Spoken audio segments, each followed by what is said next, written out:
Hi everyone, this is Brad. Jeremy Batner did a video about this a while ago about visualizing numbers as sheets, and it's really kind of powerful and cool for kids to see. So what we're going to do, we have our names, and then we also have tasks. So we're going to sum just these tasks up from here to here. We're going to then close a parenthesis and hit enter. So you can see if I put in 1 here, and then let's go ahead and put in 4 here, it totals it up.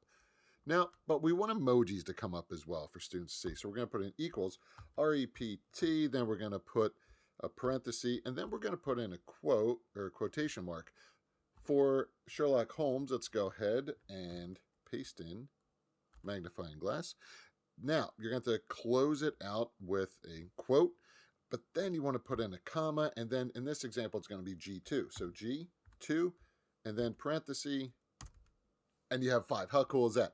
Now, in order for this, though, we want to wrap these. So we're going to do a little formatting, go to wrapping, and then wrap.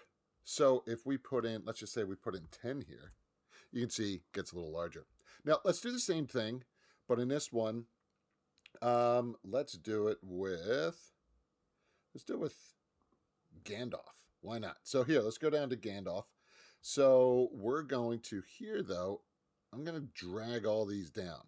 Now, I am going to change it for Gandalf, though. So what I'm going to do is instead of, we're going to put in a wizard. So let's pop the wizard right in here, hit enter.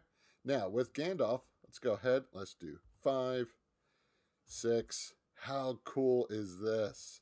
Whoops. Ebenezer Scrooge, we would do something else with there. But how great is that? You can see the emojis that come up. You can see all that's in here. There's a lot of different things you can do with this, but I just wanted to share it with you. If you have any questions, please reach out. Thanks for watching. Take care. Bye-bye.